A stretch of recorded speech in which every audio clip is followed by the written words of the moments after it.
are you? I miss you. I know. Good to see you, Ellen. We are here at this exhibit for Banksy, the internationally known artist, but we don't know who he is. It's an unauthorized private collection. Nowhere else will you see all of his work gathered in one place. We're going to take a look at some of those iconic pieces coming up right after this. Welcome back. Okay, Banksy is known as the world's most elusive artist. With his stencil designs, you can actually see them all across London. Well, now Banksy's collection consists of over 100 different pieces, and they are being shown all over the world. And for the next couple of months, you can actually see this collection right here in D.C. That's where we're going to find Kristen Brissett-Harris today. She is live at Gallery Place checking out this collection. Good morning, Kristen. Good morning, Ellen. Yes, this is so cool that this is here in D.C. for all of us to check out the iconic works of Banksy. And it's a unauthorized private collection of so many of his pieces. So we're going to learn about some of them today. Joining me now is Nick Harkin, an expert here with Banksy. We've never seen his face, right? No, what can you tell us about him? We've never seen his face. No one really knows who he is, but we know that he creates brilliant and funny and fabulous art. How did all of this legend of Banksy get started? Well, it's really interesting. What he did is he always was a graffiti artist. And one night he was spray painting a wall and the cops came and he ran away. He ran through a thorn bush, got all scratched up, and he hid underneath a garbage truck. And he was there for hours, and he looked up and he saw a stencil at the bottom of the garbage truck, and he said, aha, that's what I'm going to be doing. Oh. From now on, to make artwork and create my art quickly, I'm going to create a stencil in advance. I'll go quickly and I'll spray paint the wall and then run away before I can get caught. It's incredible. You never know how something's going to happen. We've got one of his pieces back here, and these are all from private collectors that are in this exhibit. But what is this one right here? Well, we've collected 100 pieces from various collectors throughout the world. Banksy doesn't authorize shows, but this is one that actually anyone could acquire if they're lucky.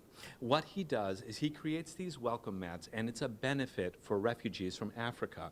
And he works with these refugees to create these very iconic welcome mats. And if you notice the red welcome that's on there, it is because that is created from lice vests that these people wore as they were fleeing Africa to get to Greece or other locations. That's incredible. And these are something that maybe in a future auction people can acquire? There's a place where you can sign up for an email, and on the day that they make them available, they send out an email, and people who are quick can purchase one.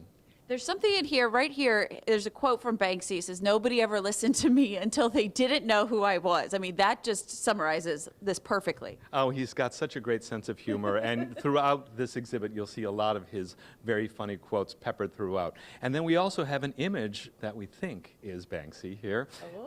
So this is a photograph of sort of a shrouded figure in the background, but you can see it's an artist working in the studio. You can see some of his famous pieces, and you see the rat, which Banksy actually identifies with. Rat is an anagram of the word art, and he has sort of always said that a graffiti artist is a little bit like a rat. So. He has quite the sense of humor for sure, and you kind of think maybe that's him, maybe that's not him. Now these are all, everything that we're going to see through this maze of exhibit is from private collectors, right? Yes, but they're all authenticated. So where there are no fakes, there's no copies here. All of these pieces were purchased at auction, and these very generous collectors have allowed us to take their pieces and bring them to Washington, D.C., so we're thrilled. As you have helped with this exhibit and learned more about Banksy, what do you think surprised you the most about him? I mean, he's still kind of a mystery to all of us as we're learning piece by piece as it comes out. He has such important political messages. You may not agree with everything that you see here, but it's really something that's definitely worth considering, and I think it's something that really deserves a lot of attention. And some of his pieces, we're going to see the girl with the red heart. That one was so iconic, so I know you're going to talk about that in a little bit, but how does somebody like Banksy go from a street artist to this legendary artist that people are paying millions for? Well, a lot of times he would do his work, and oftentimes it was very ephemeral and intentionally so. It would be that he would think that it would get painted over maybe the next day. And sometimes it just grew in popularity, and his style is so distinctive that people grow to love it. And then he started releasing works on paper or on canvas. He is truly amazing, and it is so unique and so contemporary. We're going to learn more about Banksy coming up, Nick. Thank you so very much. Ellen, I'm going to send it back to you and start my tour of this exhibit. It looks incredible. I love that quote, too. That's quote of the day, Kristen. You named it there. Thank you so much. I'm looking forward to seeing the rest of it. There you go. And now we're going to check in with Kristen Brissett-Harris. She is at a very impressive art exhibition in Chinatown at Gallery Place. Hey, Kristen. Take a look at this photo. This is something you have probably seen before many times. Synonymous with the artist Banksy. I'm back with Nick Harkin, the girl with the balloon. I mean, we've seen so many news stories about this, of course. Yeah, it's really perhaps one of the most beloved pieces of contemporary art ever. In fact, they did a poll in Britain recently saying, what is your favorite piece of British art in the entire history of British art? And this came out as #1. Why do you think this one just resonated with everybody so much? Because it's really sort of interesting in that it is a girl who is clearly innocent, and you don't know, is she reaching for the balloon or is she letting it go? It's something that I think so many people wonder about. Is it about the loss of innocence, or is it about the pursuit of joy? And we are so happy that we have not one, but two of the girl with balloons that we get to show the citizens of Washington, D.C. and the visitors here. It's really remarkable that we were able to collect both of these. Yes, and of course it became infamous when it was sold initially. Yes, it was originally from the early 2000s that this piece became so beloved. And then I believe in 2018, Sotheby's had an auction of one of these pieces. And as soon as the gavel fell on a £1 million purchase, this piece started to get shredded. And you saw it descending through the frame with a built-in shredder, and you saw these tattered pieces that were dangling below the frame. Now, the collector said, okay, I'll still buy it.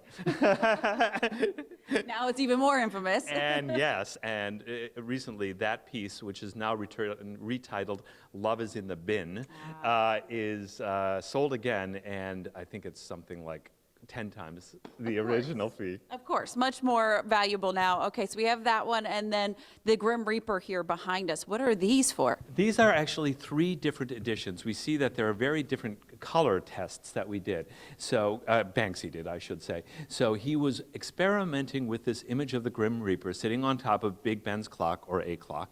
And while it's, of course, a very harrowing image, he has replaced the Grim Reaper's face with a smiley face. So there is a bit of optimism despite the cynicism of this piece. And we're lucky that we have 3 pieces that demonstrate how he was testing the images before putting them on sale. I feel like there tends to be some optimism that always runs through some of his pieces for sure. We're going to see some more of that, Nick. Thank you so very much. Welcome back. We are getting a final look now at the Art of Banksy exhibit with Kristen. Hey, Kristen. Welcome back to Great Day, Washington. We are exploring some iconic pieces of the international artist Banksy. I'm back here with Nick Harkin, an expert on all things Banksy. This piece right here is powerful. What does this represent? So this is called Love is in the Air, also called the Flower Thrower. And this is part of Banksy's communication about peaceful resolution of conflict. So you see that we have a figure here who's agitated, who's angry, who's masked, he's wearing a baseball cap, and he's obviously looking like he's ready to attack, but instead of throwing a grenade or a rock, he is throwing a bouquet of flowers. So this is one of his most iconic pieces, originally painted on a wall in Jerusalem as he was making commentary about conflict in the Middle East. It's amazing. You can just get all the feels from this one painting. And then we've got some of his original sketches. Before we talk about that, you mentioned Banksy is a pacifist. Well, In a sense. I don't want to put words in his mouth, but you would get the impression from his work that he believes that there are more appropriate ways to deal with conflict than violence. But this piece is something that is very, very rare. This is actually a portrait of his printer, Ben Ein, that he did in his own hands. You almost never get to see anything that he actually sketched. And it's actually two-sided. If we walk around, you will actually see that there is a sketch of the girl with balloon on the reverse side that is a prototype of a stencil that he did in the future. Just incredible. Yeah, it's just so rare to see the original thought, really, right? The original sketch from him. What has it been like for you learning more about Banksy and getting now to share it with everybody? Oh, it's been really wonderful and really gratifying, and to bring it to Washington, D.C. is, of course, a great pleasure for us all. So we're very, very excited about it. I bet you. Nick, thank you so very much for taking us on a little tour today. Thank you so much. All right, you can check out all of Banksy's works here at the exhibit. Ellen, back to you.